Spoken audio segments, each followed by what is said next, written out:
Break બાદ આપનું સ્વાગત છે। જૂનાગઢ કોંગ્રેસમાં ભૂકંપના સમાચાર છે। રાજીનામાનો દોર યથાવત જોવા મળી રહ્યો છે। વંથલી તાલુકા કોંગ્રેસ પ્રમુખ અને મહામંત્રીનું રાજીનામું સામે આવ્યું છે। તાલુકા કોંગ્રેસ પ્રમુખ મનસુખ પાડલિયાનું રાજીનામું આવ્યું છે, તો વંથલી તાલુકા કોંગ્રેસ મહામંત્રી રમેશ વાણવીનું રાજીનામું સામે આવ્યું છે। જિલ્લા કોંગ્રેસ પ્રમુખને તેઓએ રાજીનામું સોંપ્યું છે।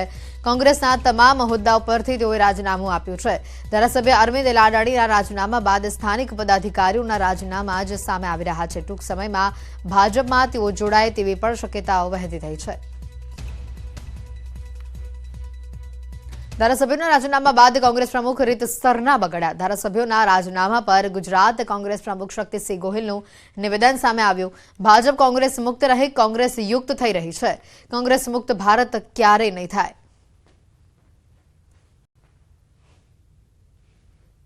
આખું ભાજપ કોંગ્રેસ યુક્ત થઈ ગયું છે અને આ ભાજપમાં બહુ દમ છે।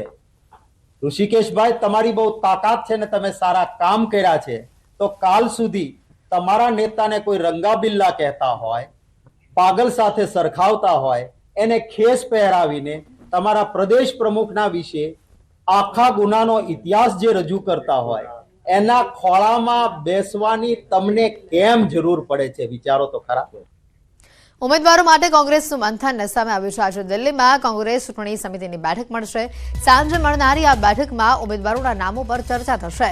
ખાસ કરીને જે બેઠકો પર કોંગ્રેસ એકલા હાથે ચૂંટણી લડવાની છે તે બેઠકો અંગે ચર્ચા થશે। આ બેઠકમાં કોંગ્રેસ ઉમેદવારોના નામની પ્રથમ યાદીને અંતિમ રૂપ આપે તેવી શક્યતાઓ છે।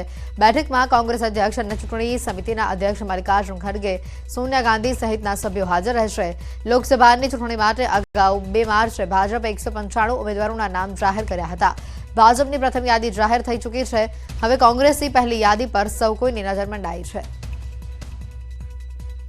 ભરૂચના રાજકારણમાં જોરદાર ગરમાવો આવ્યો છે।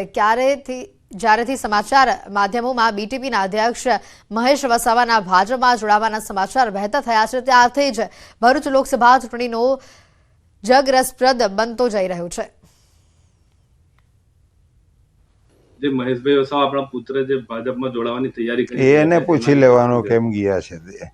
આટલો મોટો સમાજ છોડીને જાય તો બીજું કંઈ કારણ હશે તો જ જાય ને। આજે આટલું મોટું સંગઠન એ છોડીને જાય એની પાછળ શું કારણ હોય, એને પૂછી લેવાનું શું છે તે। બુલેટિનમાં અત્યારે ફક્ત આટલું જ। રજા આપશો। નમસ્કાર।